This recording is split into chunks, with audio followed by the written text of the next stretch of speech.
I mean, he doesn't have the greatest int gain, Mike, but what can I say? Oh, Might even have a lower one, considering there's a silencer in the game that's probably going to start stealing in.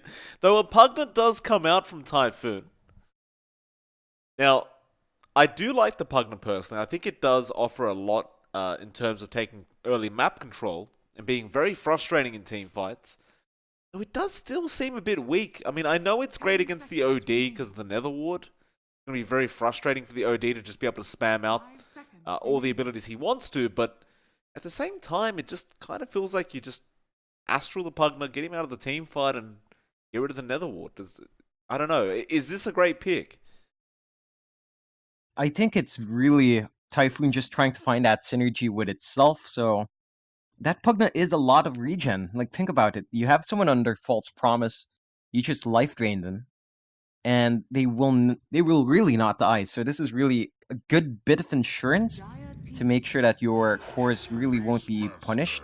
But Ooh. EHOME with that Beastmaster, they just have all the control, all the early aggression you'd want, and it's going to be pretty hard for Typhoon to face up against that. Their control isn't amazing yet.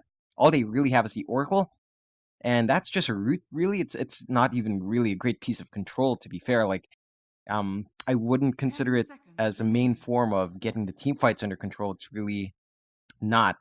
At least you shouldn't be relying on it that way. So EHOME already has pretty solid lineup. Like it can definitely go ahead and find that aggression early on and punish Typhoon, and they do pick up that Rubik in response. So a lot of spells you could work out here. Again, the Beastmaster's Roar is going to be a big one, but you know, the Sand King Burr is going to be great as well. If you can somehow steal the Global Silence, that would be great, but you're going to need a way to, of course, get that silence off yourself, and that does take a bit of farm. Rubiks tend to not go that greedy.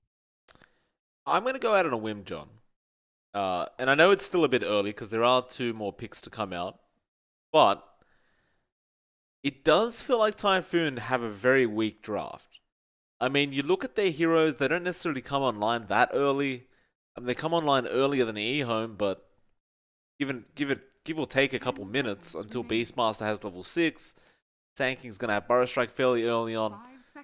It just feels a bit weak. It feels like a very easy to take down draft here. Like if you get into a 5v5, sure you have heaps of sustain for the troll, but even then, like you have a silencer that's gonna have the global silence, so you might not even have the chance to keep that troll up. Even if you do, the OD is gonna astral and just take him out of the team fight. I just I don't feel very confident seeing this dire draft. It really doesn't look that great. It it definitely has a lot of shortcomings. You're gonna have to rely on that Rubik to steal all the spells really to give you that edge in the team fights. But even then, as you mentioned, there's a silencer. You Yeah, can't steal spells when you're silenced, unless, of course, we see a very early investment on something like a Yule's or something on the Rubik to purge that silence off. But it's not gonna be amazing relying on this Rubik, and I actually can't see anything in that last pick that could repair this. Really, like it's just such a scattering of heroes right now from Typhoon. And as you mentioned, it just doesn't really pump that confidence in, especially after seeing how eHome play that game one.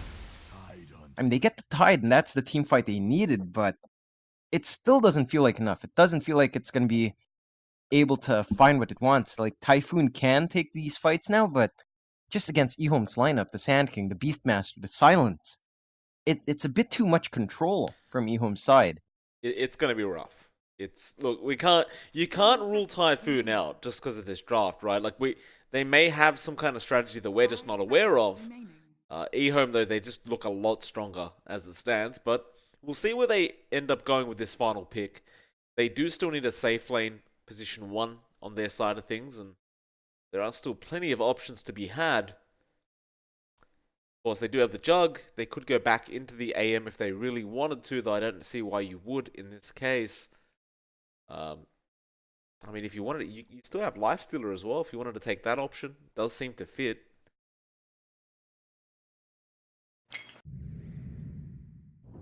They'll go They the go with Jug the route. Jug. Yeah, Yeah, it's a much safer pickup. It comes online fairly quick and gives you a lot of sustain with the healing ward. I'm really worried about Typhoon's draft. Just EHOME's draft is very well-rounded, probably one of the better drafts we've seen overall. And Typhoon's is, well, it has a lot of vulnerabilities up against what EHOME has.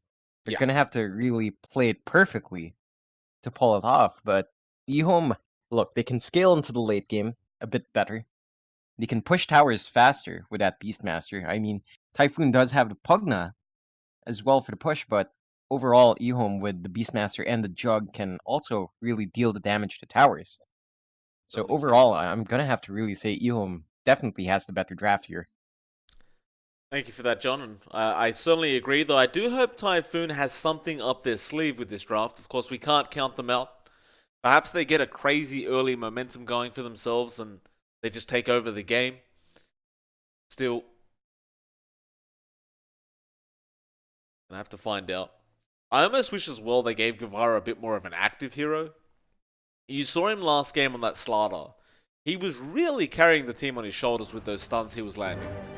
Now, you've given him a Tidehunter who still has a Ravage available, but the only problem is, it's on such a long cooldown that you're really going to have to play around that Ravage every single time. Otherwise, you're just going to be sitting there farming.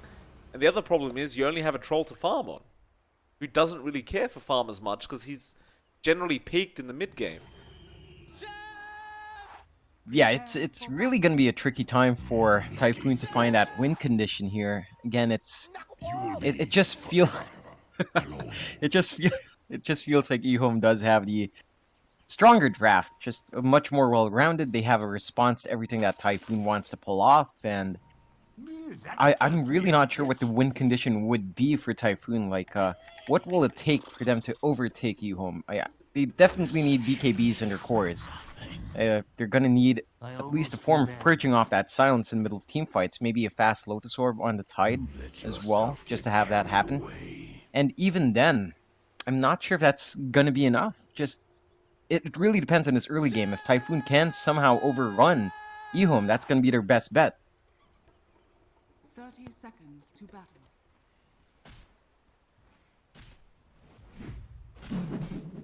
Did you see, by the way? I'm only asking this because we just saw a massive Seb come out of 430. I believe, if I was reading correctly, somebody has already spent... Apparently, they've already gotten to level 30,000 or something in a battle pass. Christ. Yeah. Kind of insane. The battle begins. Thank you. I'd love to hear that, Seb. Gonna go in and takes the Battering off the side of Typhoon. It may cost him his life, however. They get the Fortune's End off, and yeah, Cat U, he'll go ahead and pick up a first blood for himself. You see this a lot from teams, John. They seem to sacrifice themselves, at least on the supports, for those bounty runes. How worthwhile do you think it is? It's very worthwhile. Like, it's a lot more gold going to your entire team, that it kind of counteracts that one person benefit to the first blood. I think it's a fair trade to make.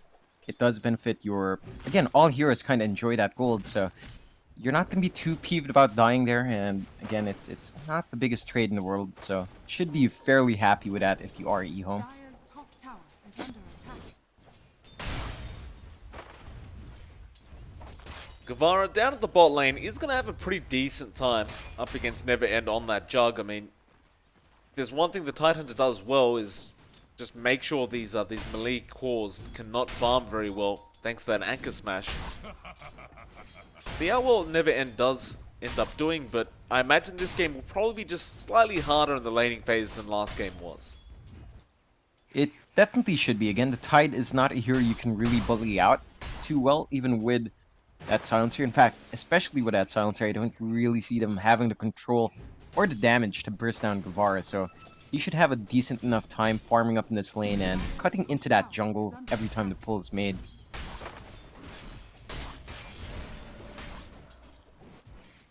Mid lane as well, 430 on that OD. Going to be up against AQ on the Pugna. We have seen AQ play Pugna multiple times and does tend to do a lot of work on the Pugna as well, but again, he's going to have to get some work going this draft. There's definitely a lot of pressure on this Pugna. So bot lane, Never End. I thought he may have gone for a spin attempt onto Guevara, but it looks like it was just for the sake of farming up some creeps.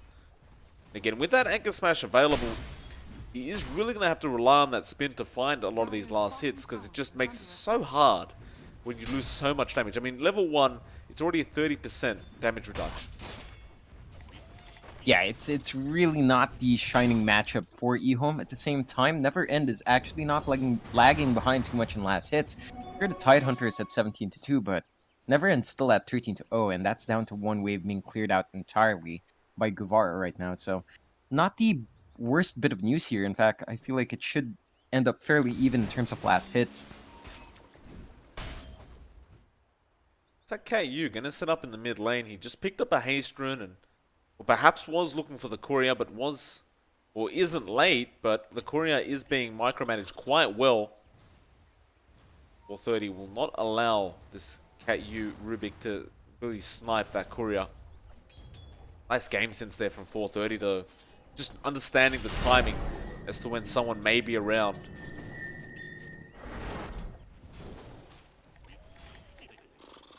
Looks like this mid lane, it's very, very interesting. Like, they're not, both cores aren't really farming that well in the mid lane. They are actually quite low in terms of last hits, but I suppose in some sense that does end up being a win for Typhoon, because you just rather make sure the OD doesn't get farmed rather than the Pugna. Definitely so. Like, the OD is a very tempo-oriented hero. He wants to have the levels and EX and the farm fast, and have that early contribution in team fights. But he doesn't flash farm well, so he's not going to be able to play that recovery farm as efficiently. And he does need a pretty decent start here. So as long as Typhoon keeps that in check, I think they're going to be very happy with his mid lane.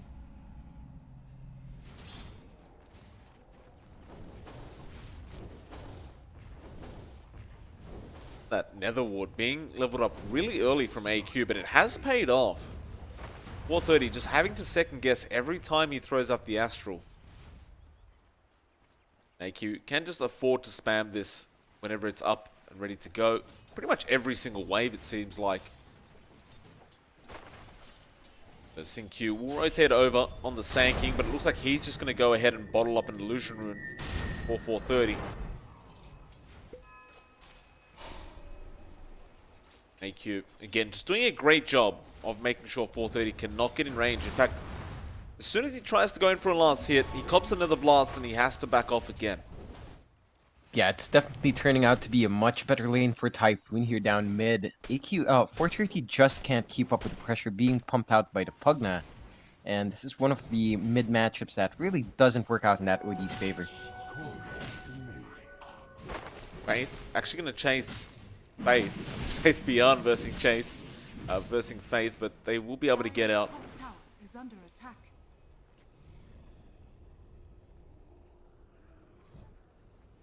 Always fun when two players have a very similar name, isn't it? Really is. Definitely doesn't make it confusing, Mike. I'm glad you enjoy that.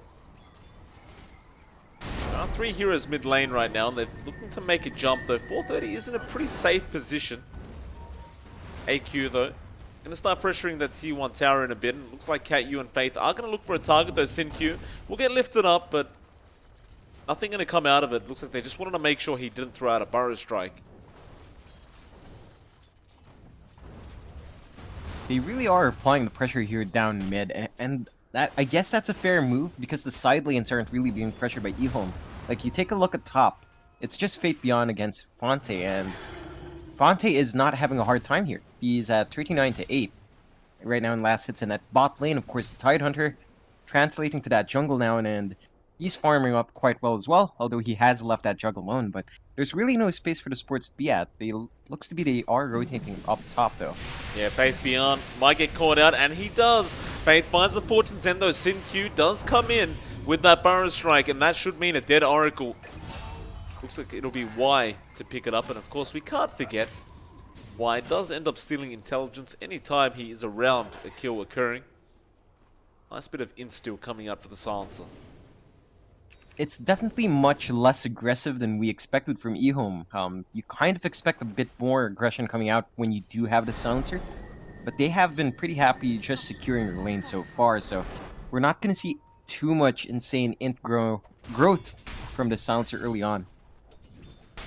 Any piece of int, though, being stolen from Y is quite nice, right? Because the Sanity's Eclipse, the intelligence multiplier, is just going to multiply even harder with the amount of int being stolen, just by both Y and the OD being played by 430. In fact, they are going to go after Guevara now. 430, going to have the Astral to set up. Guevara does have Ravage if he really wants to commit it.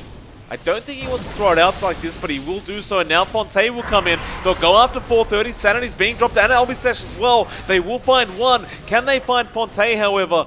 Not quite. But they will allow 430 to walk out of there safely. And he will immediately TP up to that top lane and just try to secure some safe farm. But they do find Guevara in the end. Yeah, that's a pretty massive commitment from Guevara trying to get those counter kills up. The Ravage, of course, being popped there, but it doesn't look like the aggression is there for Typhoon anyway. Fonte gonna end up dying here. Netherend will end up finding the kill. There will be a Fortress End coming out, though. Netherend probably gonna be okay. One more Purifying Flames would have done it, but won't be able to have the vision there on the Jug. So 3-1 now, the way of EHOME. Looks like top lane as well. They are trying to set up, though it is Guevara on that Tide that shows up at the top lane. They do have the Roar available, and Faith looks to be set up for that. So there is some rotations. AQ, he'll cop the Roar from Faith, and well, 430 with the damage to follow up, will be able to find the kill. Now it's a 4-1, and I mean, Faith, he tried to rotate in on the Oracle, but doesn't really get there in time to actually help at all. Yeah, it does look like Typhoon is trying to match that pacing from EHOME. It's just not working out yet. They almost got that kill in AQ on 430, but the Primal Roar was just there, and that just really stops everything in its tracks. They don't have enough to kill off this OD.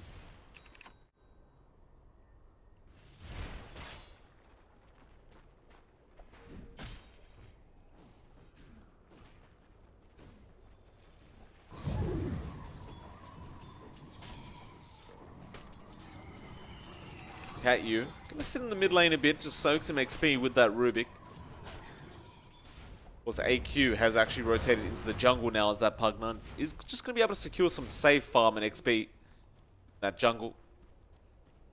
Of course, you do look to Typhoon to get a bit more aggressive against those towers, but they haven't had the great opportunities yet coming out for themselves. Because Ravage is going to be up, though, in about 7 seconds from now. Perhaps that'll be the ability they want before they go for that top tier one. But you can already see the side of EHOME setting up, just in case they do opt to go for it. We rely not upon fortune. Coin for me. Thing is, Typhoon, they actually back off. Looks like they aren't willing to try and pressure too hard quite yet. They feel like somebody else is around here that could screw this up for them.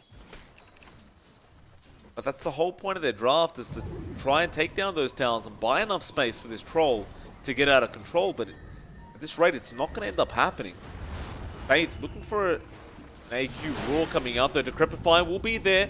Now the lift as well. They do have the Ravage if they want it, and they will commit it for this kill. So now that you know Ravage is down, though, side of EHOME may be more than willing to try and engage. It does look like EHOME is just going to be farming up, though. Like, they don't feel pressure to actually take these counter fights. They are quite happy just finding farm on the OD and finding farm in their Jug. And I think that's okay. I mean, they don't really need to match this aggression. They're not under any sort of pressure to end the game early. I suppose that is a fair point. I mean, Netherend is top of the net worth by a mile almost. Like, he's almost 1k ahead of the troll. They are going to go and push the top tier 1 tower now with Netherend and 430. KU is going to be the only one there on the Rubik to actually try and defend this, but all he can really do is throw out a Fade Bolt and hope for the best. And yeah, they're just going to take it down for free. I mean, the side of Typhoon just not in position. It's rather strange, right, the movements from both teams. Like, one moment you think that EHOME is going to go for that counter initiation, the next moment you expect Typhoon for the defense, but they all just really scatter out at some point, and both teams are farming up fairly okay. Like, the net worth lead isn't massive for EHOME, it's just 1k. But as time ticks on, you really start to wonder, what is Typhoon's endgame here? Like, they're gonna have to always land that perfect Ravage, and they're always gonna have to try to get Y. Yeah, well, they do end up finding Faith on that Oracle. Easy kill there for Y on that Silencer. And speaking of the Silencer, we haven't actually seen a Global Silence being committed yet. He's level 7. Has had it up for a full level now, so we'll see when they do opt to use it, but 5-2, Typhoon just not finding anything on the map quite yet. You look over to that Troll and, well, Fonte doesn't really have any core items yet to really use in these engagements. He's trying to farm up that Sergeant Yasha ASAP, and he will have the Yasha up quite soon. But even then, I mean, you're going to at least need the Sergeant Yasha, and I'd argue you'd probably want a BKB before you even get started. Yeah, again, all the control on EHOME's side makes it very hard for Troll to just get his damage out safely. Even with that BKB, they still have that Primal Roar and Fate Beyond, so you're not going to be completely safe, even with that magic immunity. They certainly are not. There will be a smoke, though, coming out from Typhoon now. Looks like it's about that time where they try and pressure that T1 top tower. See how EHOME does react. Neverend is already there on the jungler. Ravage being committed immediately, and now the rotations. They will decrepify, but Neverend will survive. The Global Silence will allow it, so they can't throw out all the abilities they wanted. T1 push, not going to come out. You trade away the Ravage for the Global Silence, but I don't think EHOME's going to be unhappy about that. I mean, this Global Silence isn't their initiation tool anyway. They have the Sand King and the Beastmaster for that, and look at that. Smoke out from EHOME. They understand with no Ravage, they can take the team fight fast. They miss out on the kill onto AQ. They won't find the Pugna, though.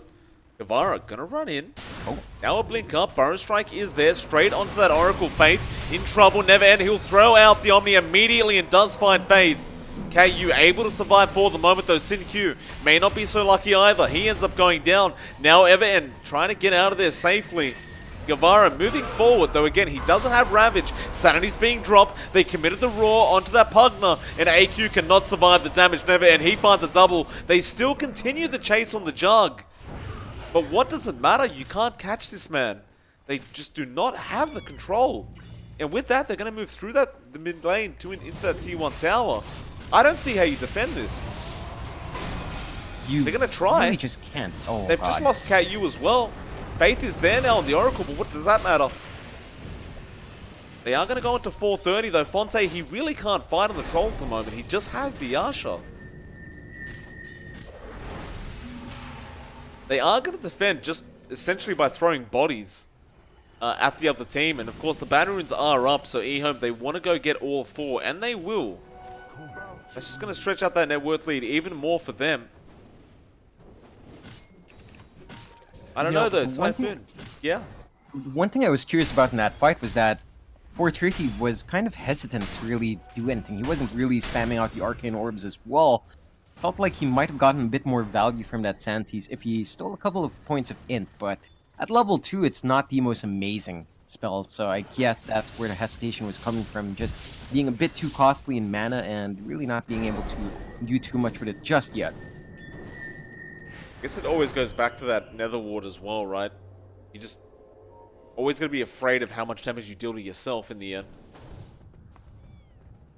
Still, 430. He also went for that Midas build, so he's not as farmed as you would like to see, but with that Midas, he will catch up relatively quickly. Look at these Ancient stacks he's taken right now. A lot of creeps, a lot of gold going to be coming his way. And I don't mean to really beat on the same topic, but Typhoon, with this draft, with this kind of disadvantage they're at now, I mean, they're going to smoke up, they're going to move forward, and they have the Sergeant Yasha. If they could win a massive team fight now up at this top lane, it could make all the difference. EHOME, though, may not even stick around. And it looks like they won't. They realize something's wrong. So never. Oh, never end. Oh, he runs straight into them, though. Decrepify, Fortune's End. The spin was there in time. Of course, you had the Global Silence that whole time as well, so they're going to smoke up on their own. No Ward scouting that smoke out either. And they jump in. Double Burrow Strike from SinQ into the epicenter. They can't cancel it because the Global Silence came out. Faith already going down, and now the Roar gets thrown out on the Rubik. Cat U will decrepify and will be okay. They just want to dissipate. They have the Ravage available, though. Neverend has Omni, and he will commit it onto KU. He will take him out immediately. Now the spin onto AQ as well, though Neverend actually going for a TP out. They saw the buyback coming out from KU, and they do not want to stay any longer. They will lose Y in the process, but you're going to be more than happy to see that buyback expended for the sake of losing that silencer. Yeah, it's not going to be the biggest loss in the world, although it looks like Typhoon is actually going to go for Roshan. They were spotted out by the Beastmaster Bordeaux. I don't actually think they can afford to do this. They do still have Ravage though, so perhaps that one ability may keep them confident enough. EHOME, they might even just try and go and swipe it with SinQ. He is already set up on that Sand King to just jump in, but they need some more vision on that Roshan. Roshan about to fall, now Faith scouts out SinQ. Not much time left, and it looks like they will actually take the Roshan for free. That is rather strange. I expected at least SinQ to try to come in there. Hell, even 430 could have done a bit of damage there with his Santi's Eclipse, but that Nether Ward, keeping them in check, actually does manage to secure that Rosh. So, a nice win for Typhoon in that sense, but they still have a lot of work left cut out for them, so they're going to still have to make this Aegis really count.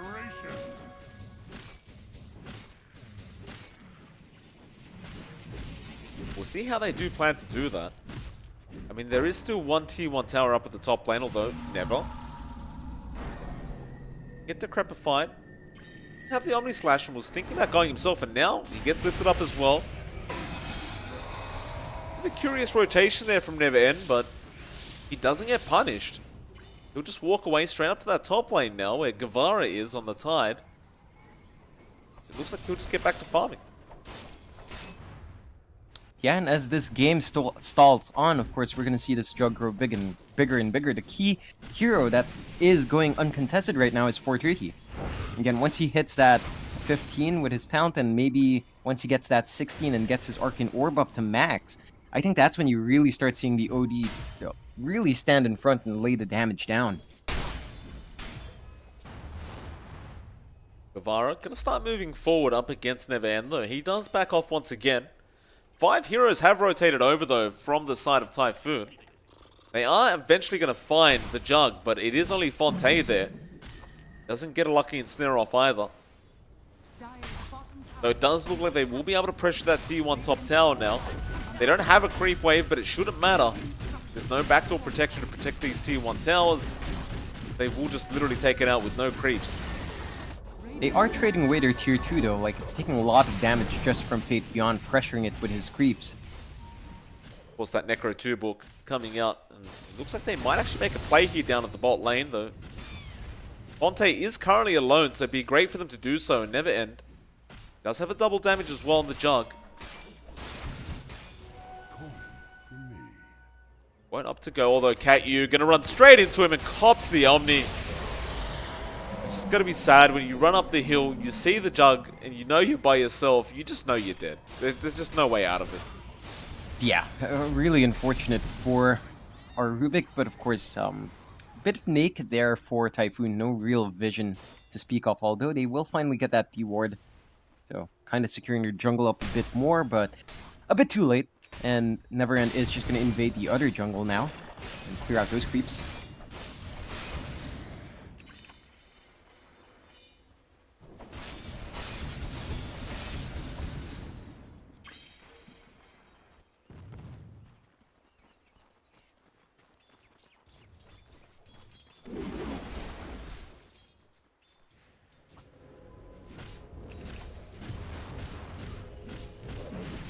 Now the full Mjolnir being finished up on Neverend. Gonna be going into that Manta next, but he's just looking so darn strong. 430 as well. Did pick up the 4-staff and does have the full BKB available. He's just gonna bring it out on the Courier now. This is when EHOME really starts to get online. They even found Faith down to the bot lane. They're not even gonna commit the Roar. They just find him with the units of the Beastmaster, Faith Beyond. Gets a very easy kill. Now the Baron Strike is there onto AQ as well. Nice body blocks, and now the Roar comes out with the Epicenter. He can't decrepify his way out of this one. You can't afford to give kills away like that up against this EHOME side. Like, it's just getting caught out with your pants down. Not going to work out very well for Typhoon.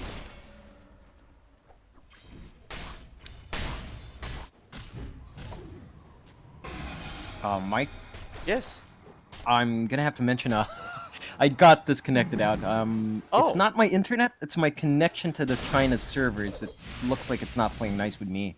Well, that's fine. Absolutely. I'm assuming you can't reconnect. Yeah, I'm trying to. I'm checking my pings everywhere. It's stable. It's just I can't connect to China right now. I have no idea why. That's cool. Well, you can stick around with me if you like, John. Even though you can't watch the game. It's all good. Fonte is currently farming up what looks to be an Eye of Skadi on the troll, but you're trying to set up into the late game on a troll warlord. Up against the Jug and the OD. The Aegis does expire and they don't really get anything out of it either. And Typhoon, they just don't seem like they have a very good game plan going on right now. Seems to be all EHOME's way. Of course, there is a 10k net worth lead, to be fair, on the EHOME side. It's going to be rather hard for Typhoon to try and catch up in this one. It looks like they are just going to accept the fact that they have to go late game now, but not sure if that's the play here.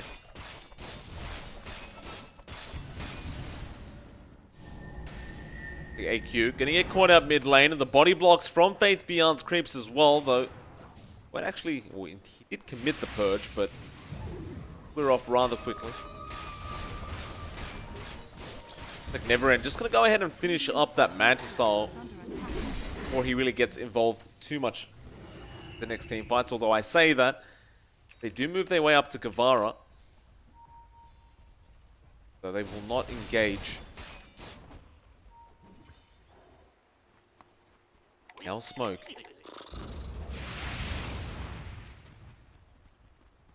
Typhoon, they do run into the Sand King, but Sin-Q, he does have the blink available.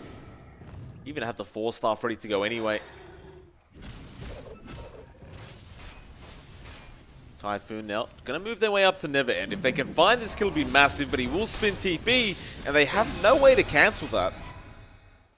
That's just another thing we never talked about, but there's literally nothing to go through that apart from the troll and snare. But then you're really just hoping for luck at that point. You really don't have any other option.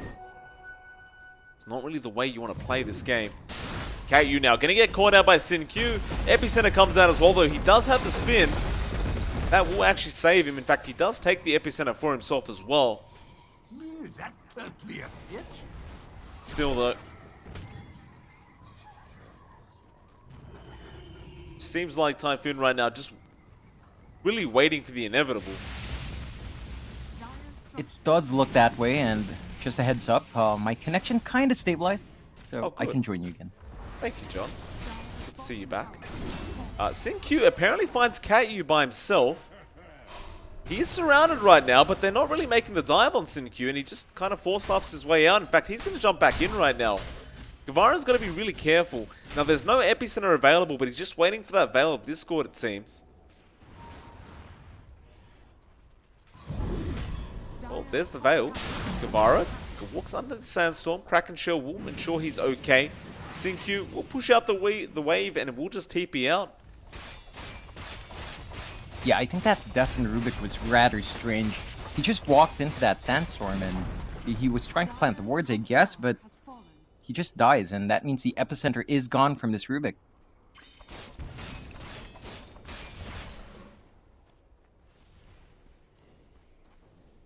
With that, a 14-4 now, 26.5 minutes in, but a 15k net worth lead to EHOME. I mean, they're just going into the late game. Now, what I was trying to bring up before, John, is Typhoon's doing the same thing. They've just said, screw it, we're going to go late game with the Troll as well. That doesn't seem like the right way to go, though. considering you No. are going into a Jug and an OD. Yeah. But it It's- seems like that's what they've decided. I mean, feels like they don't have anything to work with right now, so they figure the best thing to do is to kind of try to stall it out and get bigger, but you are relying on just one hero, and yeah, no, my connection's really not playing nice with the server right now. Well, SinQ, he ended up finding a solo kill there onto the Rubik. Once again, I mean, he's at that point on the Sand King now where he could just find solo kills with no issue. And you look at the difference in farm for these cores, and I mean, SinQ, he's a position 4 Sand King. He's up against a position 4 Rubik, and he's got 6k more gold. It's such a massive difference. Now the Roshan as well, going to be claimed here from EHOME, and there's just going to be no contest from Typhoon. Very easy Roshan to be taken. I believe that was the third one of the game as well. I could be wrong. Cheese is on 430, and perhaps I was. I don't see a refresher shard quite yet.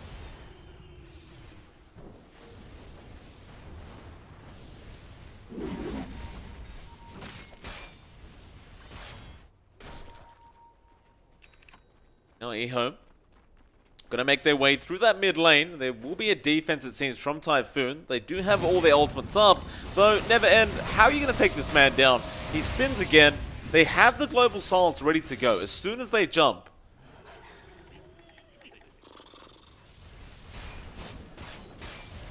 And EHOME happily will go back to farming. No issues for them doing this. They're just gonna increase that lead even further.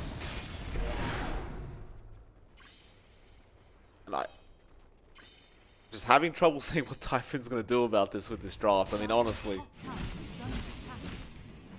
BKB is going to be up on Fonte very soon, but even then, you've already got a Jug with an Omni Slash. He's not going to care about the BKB any longer. Like, yeah, you may not get controlled out by the Sand King anymore, but even then, you still have the Roar available from Faith Beyond, who will go through the BKB as well.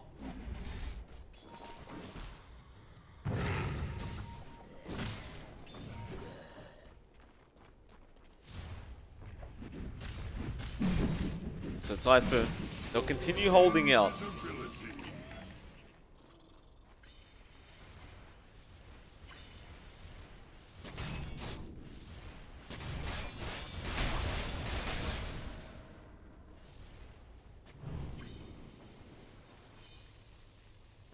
Vara actually going into a Desolator on the Tidehunter, and they will actually smoke up. Does also have a 10-second BKB charge. Now going to find SinQ, but he's only there for the bounty rune. He's going to be out just in the nick of time. And that smoke timing was pretty off. I mean, you smoked just before that 30-minute mark. So 4 bounty runes again go the way of EHOME. They increase that net worth lead now to 22k, though they may find Faith Beyond. But then again, they do seem quite afraid to walk up the hill. EHOME just going to stick together. The only person not with them right now is 430, who's just farming by himself. Though it does look like, again, Never End. Just going to go after the tier 2 tower. Guevara just holds on to the Ravage for the moment. Perhaps just trying to spot out where the Silencer is, but Y is on top of the hill right now. EHOME, they may just go in for the tier 3. They do have the Aegis and the Cheese, and they are 23k net worth ahead. But no, they're going to slow play this. They're just waiting for an opportunity, it seems, from Typhoon to perhaps make a mistake. I mean, I don't reckon EHOME is under any sort of pressure, and for some reason, my connection's back to normal. I don't know what happened with that one shard on server, but it seems to have fixed itself. So you're not going to be alone again. Hello, Mike. Hello. I was just pointing out, I mean, I know we've said it over and over again. It seems like Typhoon, again, have this strategy to try and drag out the game as long as possible. Although, mid lane, Guevara and AQ get caught out. Aeon Disc will be procced. And now EHOME say, screw it, let's go for the tier 3 tower. You have that Aegis, and Never End is so darn farmed right now.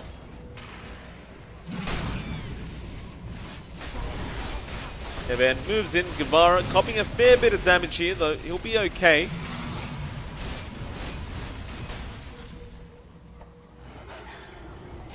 Dust even being thrown out, though. Doesn't even connect on Sync Q. Now Burrow Strike comes in, though. Lift is there, but the Global Silence into the Omni and the Sanities. Big Ravage comes out from Guevara, but it does absolutely nothing. The BKBs were way too late. Never End, he's just fighting Fonte, though. He may die here if he's not too careful. In fact, he looks like he will, but it will just be the Aegis. Buybacks being expended from Typhoon. If they can win this team fight, it'd be massive for them. Simq misses the burrow. Fonte, though, copying a lot of damage. Never End. He hits so darn hard right now. Guevara looks like he will end up losing his life, and he does. Oh, and they've lost Fonte as well. Now the Burrow Strike comes out. A GG call has been made by Typhoon. They tried their best. Though EHOME definitely outplaying them in both these games. A 33-minute end for them.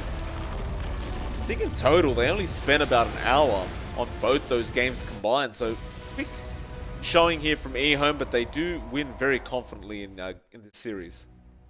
Yeah, that's a pretty strong performance from EHOME here. I mean, 21-4 at 32 minutes in. 30k net worth lead.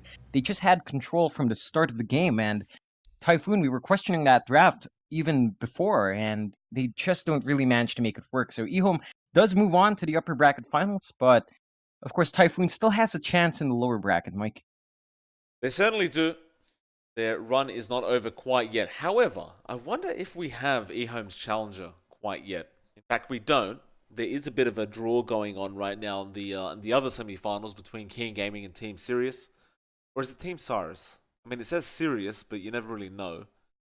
Anyway. I'd guess Sirius, Mike. You know, like the star. Aster, Team Aster, and then Team Sirius. Thank you for that, John. So we are going to have to wait out and see whether King Gaming or Sirius do come out on top. They are currently 1-1 in their own series right now. So there will be a slight break while we wait. Of course, after this, we will go straight into the winners' final between EHOME and whoever wins that series. So please do stick around with us. Hopefully it won't be too long. If you guys did want to go ahead and check out how that series is doing, it is on BTS2 right now, and it is being casted by BCOP. So feel free to move over there if you do want to just watch the series while we're waiting. Otherwise, if you like, you can chill out here. Me and John will probably stick around in the Twitch chat if you want to have a chat with us. Otherwise, we'll see you guys very, very soon. Thank you for watching.